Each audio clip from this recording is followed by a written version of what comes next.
Continuamos con el curso de programación. Ahora vamos a analizar a continuación las leyes del entrenamiento del gran entrenador Tudor Bompa, ¿no? Yo creo que todo el mundo ha en algún momento accedido al texto de Bompa y ha leído sus principios del entrenamiento o el famoso periodización del entrenamiento de Bompa.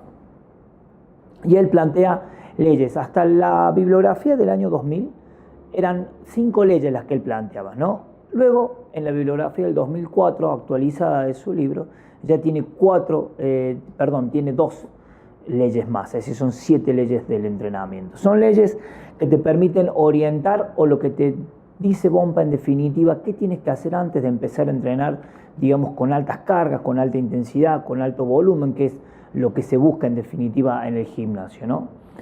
La primera ley que te dice es, tenés que desarrollar la movilidad de las articulaciones. Es decir, la articulación tiene que estar en su óptimo rango de movimiento para poder generar un press por arriba de la cabeza, para poder generar una apertura o Cristo adecuado, un buen trabajo de press, un squat. En definitiva, la flexibilidad, ¿sí?, conjuntamente con la amplitud de movimiento, es la flexibilidad como la reducción de las resistencias de tejido, tanto plástico como neuromuscular, ¿no? Y la amplitud de movimiento es el rango de movimiento, es esa flexibilidad, conjuntamente con los niveles de fuerza de los nuevos rangos de movimiento actualizados y óptimos, ¿sí?, son necesarios para poder entrenar, porque además de evitar retracciones y que trabajen de manera sin balance los músculos, permite que la articulación tenga una muy buena información propioceptiva, lo cual permite generar estrategias estabilizadoras adecuadas, ¿no? Segunda ley, desarrollar ligamentos y tendones, enfatizando el trabajo excéntrico. Si algo se ha investigado en los últimos años y se ha aprendido, es que el entrenamiento excéntrico fortalece la atadura miotendinosa, fortalece el tendón. Por consiguiente, cuando uno acentúa lo negativo, es decir, que genera fuerza conforme el músculo se va estirando, va fortaleciendo los tendones y por supuesto va protegiendo, ¿sí?, la sobrecarga a nivel articular. Recuerda que el sistema motor pasivo, ligamento, superficies articulares, va a ser demandado en tanto y en cuanto no haya un buen trabajo de la musculatura activa y por consiguiente también del sistema tendinoso. El sistema tendinoso, cuando uno comienza a generar mucha fuerza o a sobrecargar el músculo, empieza a tener problemas de irritación, inflamación, tendinitis, tendinosis y por consiguiente la merma o la interrupción inclusive del entrenamiento. Por consiguiente, Bompa te dice, antes de empezar a hacer fuerza y desarrollar los músculos, tienes que desarrollar el tendón. La tercera ley tiene que ver con el desarrollo de la zona media, de hecho, con el núcleo corporal, que conoce como core, es decir, básicamente el core está dividido en 2 estructuras, ¿no? La unidad externa, que tienen que ver con todos los músculos propulsores que movilizan, flexión con los rectos de flexión de torso y las rotaciones a través de los oblicuos, tanto mayor como menor, son los que en realidad movilizan la columna, pero debajo de ellos se encuentra la musculatura profunda, estamos hablando del transverso del abdomen y nos referimos a multífidos, suelo pélvico y diafragma que cierra arriba. Ese componente, ese núcleo, ese core debe ser entrenado. No se entrena haciendo espinales, no se entrena solamente haciendo los famosos calambres o crunch. Necesitamos hacer un estímulo específico del transverso del abdomen y todo eso, te dice Bompa, es necesario tener el centro firme, desarrollado, antes de empezar a desarrollar la extremidad. Es un principio sumamente importante porque si no las lumbalgias y todos los problemas derivados de la columna van a aparecer y no van a permitir entrenar de manera adecuada. De hecho, el profesor Anselmi en su libro lo llama zona media un capítulo aparte, es decir, que ya hace muchos años se viene entendiendo esto de que primero desarrolla el centro para luego desarrollar la periferia. Muy bien, cuarta ley, ¿qué nos dice? Desarrollar los músculos estabilizadores periféricos. No es solamente cuestión del pectoral mayor, no solamente es cuestión de bíceps, no solamente es cuestión de dorsal ancho, sino es cuestión de todos aquellos pequeños músculos que no son atendidos por lo general dentro del mundo del gimnasio, sí en el mundo de la kinesiología y la rehabilitación, pero en el gimnasio no. De hecho, no vienen máquinas específicas o prácticamente no se estila a diseñar máquinas para estos pequeños músculos.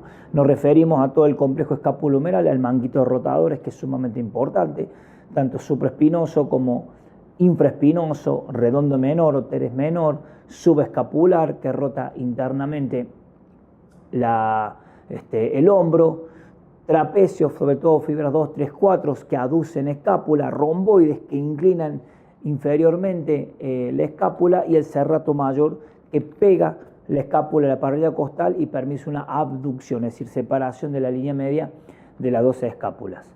Siguiendo con el trabajo estabilizador, en la cadera tenemos todos los rotadores, fundamentalmente el piriforme, un músculo rotador muy importante, y que de su sobretensión o su debilidad devienen problemas como por ejemplo los problemas ciáticos o la irritación del nervio ciático con los dolores irradiados hacia la pierna, ¿no? A nivel de rodilla tenemos un pequeño musculito, el popliteo, y a nivel de la articulación tibia astragalina, toda la musculatura intrínseca del pie, que por lo general no se estimula y nos da una buena base de apoyo y evita que haya problemas en la parte estructura suprayacente, es decir, superior, a través de una buena base en el trabajo de pie. Por consiguiente, Bompa te dice prestar atención a esos músculos, desarrollarlos o preestimularlos antes de empezar con todos los grandes ejercicios como la prensa sentadilla, peso muerto, que son ejercicios muy comunes, ejercicios muy demandados, pero primero hay que prestar atención a estas pequeñas estructuras. En la quinta ley, ¿qué nos dice? Practicar movimientos y no músculos aislados. Obviamente, Tudor Bompa lo ve desde un punto de vista deportivo.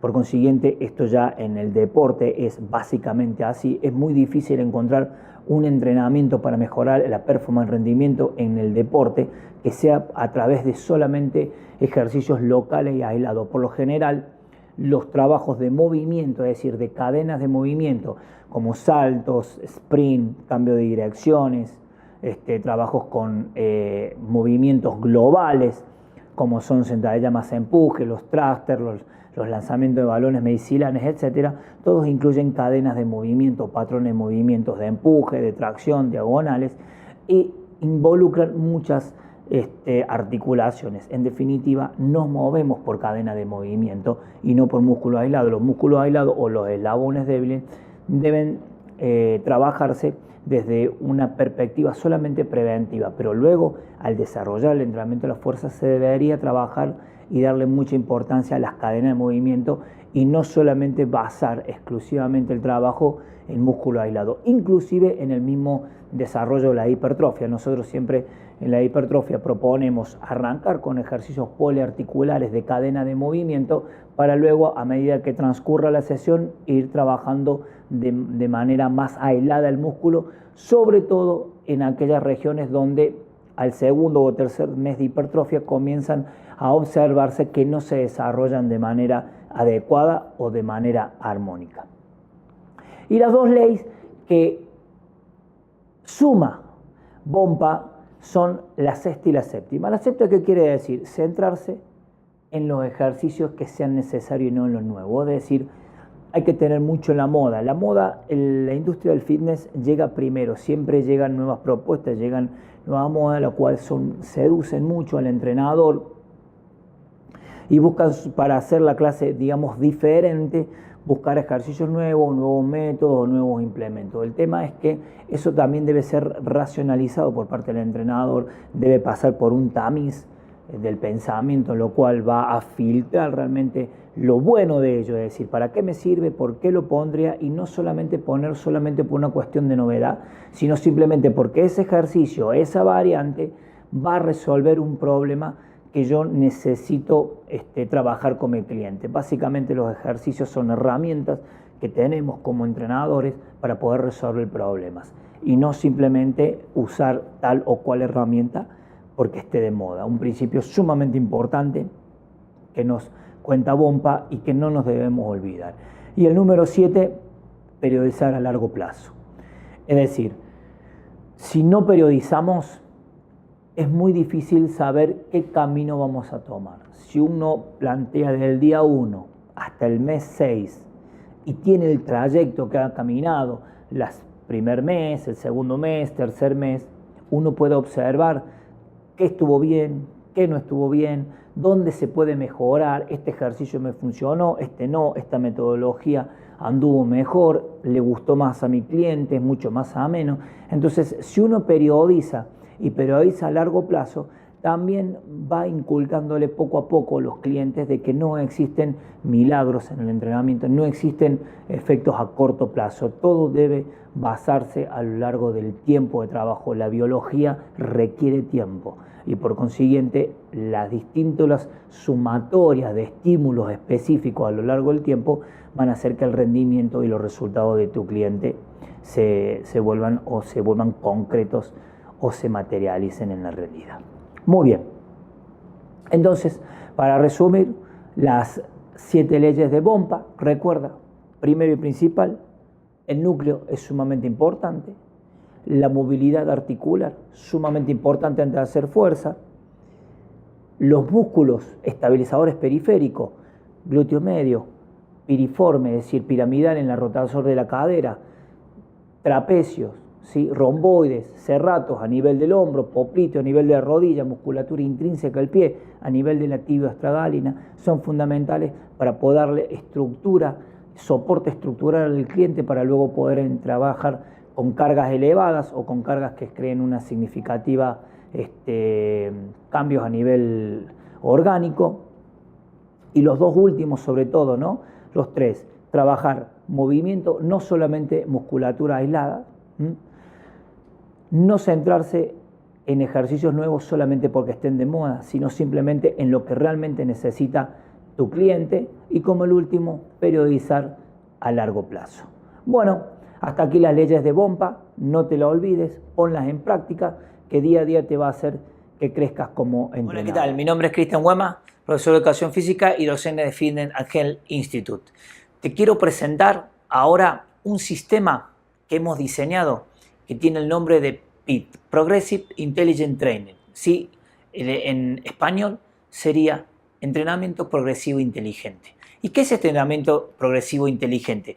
Nos va a servir poder confeccionar un programa, una planificación, es decir, una periodización de entrenamiento de 1 año, 2 años, 3 años, 6 meses mínimo. ¿Por qué? Muchas de las carencias por ahí dentro de los gimnasios que no hay planificación, no hay periodización. De hecho, Tudor Bompa, cuando añade 2 leyes más a sus ya famosas 5 leyes del entrenamiento, analizamos que una de esas leyes es no hay periodización. Cuando no hay periodización se trabaja el día por día y cuando se trabaja el día por día, por lo general se termina llegando a una monotonía, a una improvisación y que los resultados no se den como se esperan y no saber por qué no se dan, porque no hay una planificación. Entonces lo que te quiero comentar ahora es paso por paso este programa que hemos diseñado a través de la lectura, el cotejo de distintos autores, Tudor Bompa, Vladimir Isurin, Len Matviev, es decir, de la escuela clásica, de la escuela americana, de los programas diseñados por el Colegio Americano de Medicina, los programas diseñados por la National Strength Condition Association, es decir, distintas asociaciones las cuales brindan, nosotros lo hemos tratado de compilar ese material, compaginar el conocimiento para hacer un programa lo más simple, ¿sí? Y que esté fundamentalmente ajustado al cliente y no que el cliente se ajuste a los programas de entrenamiento. ¿Está? ¿Cómo viene este programa? Mira, viene en una pirámide. ¿Por qué? ¿Por qué está puesto en pirámide? Porque cada uno son fases que deben hacerse para llegar al escalón siguiente. Como veremos, la base de nuestra pirámide es la nutrición. La nutrición es sumamente importante. ¿Por qué? Porque es el combustible del cuerpo. Yo no puedo pretender entrenar fuerza resistencia o hacer mucha hipertrofia muscular si no tengo los alimentos básicos en mi dieta diaria o en mi alimentación. los macros y los micronutrientes. Grasas, proteínas, carbohidratos deben existir en mi organismo. ¿Por qué? Porque recuerda que este tipo de sustancias alimenticias básicas, al descomponerse químicamente, me van a dar la energía para transformar esa energía química en energía mecánica, es decir, los alimentos, convertirlos en movimiento. Básicamente por eso uno se alimenta, uno necesita nutrirse. Y ahora la nutrición es importante porque uno debe nutrirse de manera adecuada, debe tener su buena cantidad de carbohidratos complejos, sus proteínas de valor, de alto valor biológico, y también deben tener sus grasas, fundamentalmente los omega 3, omega 6, porque son importantes. Los carbohidratos para brindarme energía, las proteínas para la reparación plástica de todo el organismo, músculo, articulaciones, fascias, tejido conectivo, y las grasas fundamentalmente para sostener el funcionamiento de las principales hormonas reproductivas y también las membranas de todas las células y además enzimas. Entonces fíjense en qué importante es nutrirse bien y nutrirse de manera adecuada. Si yo no me nutro bien, no tengo carencia de vitaminas, carencia de minerales, no me hidrato adecuadamente y no consumo los alimentos básicos, el rendimiento inexorablemente cae. Por eso es importante tener siempre una nutrición equilibrada y ordenada. Partiendo de esta base, vamos a ir con lo que tiene que ver exclusivamente con el entrenamiento de la fuerza. La estabilidad es el primer eslabón. ¿Cuántas veces vemos en los gimnasios empezar programas y nunca se hizo una evaluación de una sentadilla sobre cabeza, un trabajo de sentadilla unipodal para ver la estabilidad del glúteo medio fundamentalmente, o las planchas como elemento evaluador? ¿Para qué? Para ver la estabilidad del core, la estabilidad escapulohumeral. Es decir, todos los principales núcleos articulares deben ser estabilizados para luego poder acceder a los otros niveles de fuerza. Si yo no tengo un core desarrollado, una estructura de la zona media sólida desarrollada, una estabilidad coxofemoral adecuada, una estabilidad escapulohumeral adecuada, es muy probable que los dolores de lumbar, las lumbalgias, los problemas de hombro, los problemas a nivel de cadera y fundamentalmente los problemas a nivel de rodilla van a ser una constante en nuestros clientes. De hecho, es muy probable que ya tengas una gran población de clientes que siempre llega con algún dolor o por prescripción médica o retoman un entrenamiento pero ya vienen de lesiones previas. Entonces, con más razón, la parte de estabilidad se desarrolla fundamentalmente todos aquellos ejercicios correctivos, preventivos, donde permiten la estabilidad escapulohumeral desarrollar con los pequeños músculos estabilizadores, tanto escapulohumerales como a nivel coxofemoral, la participación del glúteo medio, el entrenamiento del core, ¿sí? Que no es lo mismo que hacer miles de crunch o calambres. Es otra cosa, es transverso, multífidos, diafragma y suelo pélvico, esa bóveda, activarla como componente estabilizador previo a activación de todos los músculos propulsores como los oblicuos, los espinales y los rectos que tradicionalmente se estimulan desde el día 1 en el gimnasio. Muy bien, una vez que estamos más el cuerpo estable, está preparado las bases, el cimiento, comenzamos a construir las paredes de las casas. No puedo construir la pared si no tengo el cimiento. Y comenzamos a construir la pared con la fuerza de resistencia. ¿Qué es la fuerza de resistencia? Son repeticiones que van a ir desde 15 repeticiones, 18, 20, con bajas cargas, un porcentaje de cargas baja, lo cual esto me va a permitir ir desarrollando la fuerza, ir despertando, estimulando, activando procesos neurales, coordinando los músculos que van a trabajar, el protagónico, el antagónico, los accesorios o colaboradores o sinergistas y los estabilizadores que ya los debemos haber entrenado en la fase anterior. Todo esto se coordina aquí para ir incrementando los niveles de fuerza. Se aprende la técnica de los ejercicios básicos, cómo se utiliza una máquina, cómo se regula un asiento, cómo se pone la carga. ¿Sí? ¿Por qué? Porque recuerda que no podemos evaluar máximas cargas y el porcentaje de la fuerza siempre se representa con un ideal del porcentaje de la intensidad, que es la 1RM o la máxima repetición como tu 100%. Bueno, ese 100% no lo podemos evaluar porque el sujeto no está preparado, puede lesionar y además que no sabe hacer fuerza. Por consiguiente, en esta etapa en fuerza de resistencia, el sujeto aprende a ponerle el peso. Si usted le pide 15 repeticiones, que el sujeto encuentre una carga que le permita hacer 15 y no 16, 17 o 18. ¿Se entiende? Muy bien. Una vez que desarrollé la fuerza de resistencia, me voy hacia la hipertrofia muscular. Por supuesto que acá la carga se incrementa, el volumen de trabajo por cada ejercicio y por cada zona muscular se incrementa. Acá ya los grupos musculares pequeños empiezan a cobrar protagonismo, pantorrillas, bíceps, tríceps. Aquí solamente en la fuerza de resistencia, grupos musculares generales. En la primera etapa, que conocida clásicamente como adaptación a la fase de estabilidad y la fase de fuerza resistencia, por lo general no se aprenden o no se utilizan ejercicios que sean prácticamente aislados. Son ejercicios más que nada en la fase de estabilidad, ejercicios que desafíen la estabilidad y el equilibrio, y en la fuerza de resistencia ejercicios generales como el press, como aprender a hacer una prensa, como aprender a hacer correctamente una sentadilla. Para luego poder pasar a la hipertrofia, donde sí vamos a cargar músculos grandes y músculos pequeños. Vamos a ir a los músculos, vamos a dividir los días. ¿Para qué? Para crear una gran estrés muscular para que eso resorte en un incremento en la síntesis de proteína y en un incremento en la masa muscular. La siguiente etapa que podríamos seguir escalonando en cuanto a intensidad es la máxima fuerza.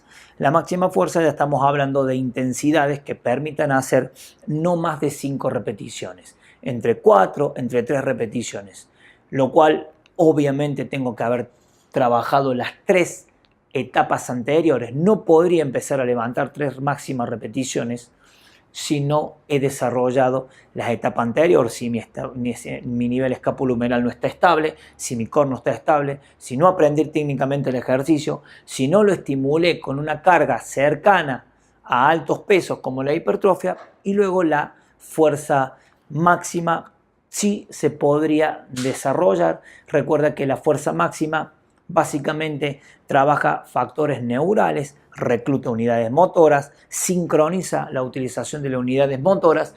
En la hipertrofia anterior, básicamente lo que se trabaja es un reclutamiento más bajo de fibras fundamentalmente intermedias y lentas. En la fuerza máxima reclutamos todas las fibras musculares. Y en la última parte de la pirámide, es decir, ya en la punta, la potencia. La potencia que va a implicar realizar ejercicios, ¿sí?, con velocidad en cortos tiempos de aplicación de fuerza. Básicamente recuerda que la potencia es la fuerza por la velocidad, ¿no? Y la velocidad, ¿qué es? La relación entre la distancia y el tiempo. Cuánto yo puedo desplazar la barra y el tiempo que tardo. Obviamente el componente de desplazar en el menor tiempo está relacionado con el vector de la velocidad, y la fuerza, la masa por la aceleración, es decir, la capacidad de acelerar una masa en el menor tiempo posible, ¿no? Durante una distancia en el menor tiempo posible, podríamos decir la combinación de ambas.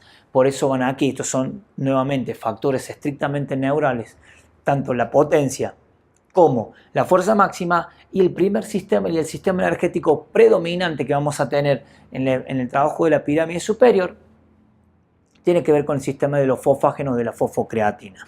Muy bien, te estarás preguntando dónde queda la pérdida de peso. La pérdida de peso queda fundamentalmente combinada entre la fase 2, la fase 3 y la fase de potencia. ¿Y por qué? Siempre se creyó que solamente la fuerza resistencia era la fuerza la que uno tenía que utilizar para trabajar la pérdida de peso graso. Es decir, muchas repeticiones, poca pausa. Pero en realidad, hoy en día, la combinación es estabilidad por un fundamental. Después, fuerza-resistencia. Después, hipertrofia. ¿Y por qué ahora sí la hipertrofia combinada? Porque recuerda que la masa muscular tiene doble efecto. Gasta más calorías de base, es decir, incrementa el metabolismo basal por un lado, y por el otro, ¿qué hace? Libera un cóctel de hormonas, ¿sí? Fundamentalmente hormonas del crecimiento y testosterona, hormonas anabólicas, que de manera anabólica construyen músculo, pero también son catabólicas. ¿Qué quiere decir?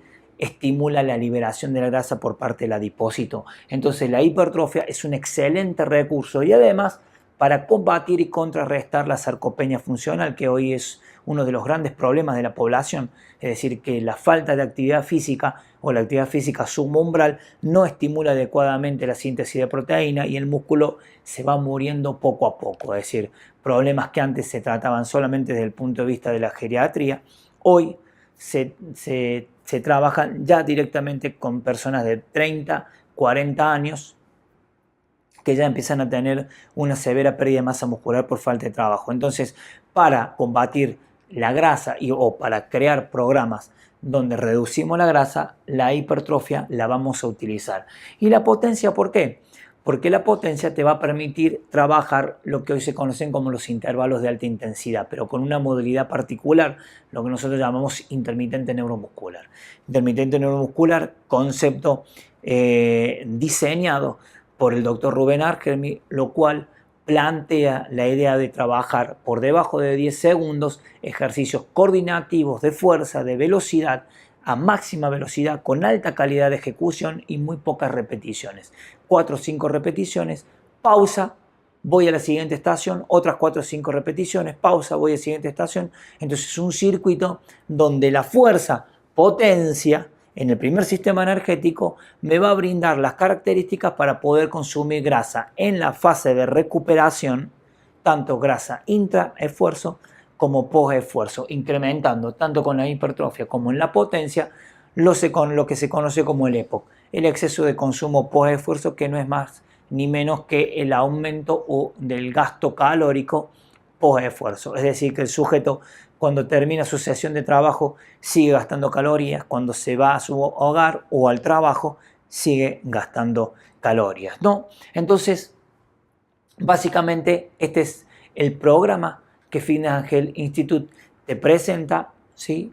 Un programa que va paso por paso y te permite, según el objetivo, ganar músculo, mejorar tu rendimiento en el deporte o perder grasa, cómo puedo ir paso por paso para qué, para potenciar el rendimiento y para evitar las lesiones tan frecuentes hoy en el mundo del fitness, sobre todo cuando se quiere utilizar cuestiones novedosas solamente porque están novedosas y no hay una lógica, una consecución de pasos que permita que el cliente mejore sin llevarlo a la lesión y a la monotonía. Muchísimas gracias, espero que te haya gustado esta presentación, este programa. Nos vemos pronto, un gran saludo.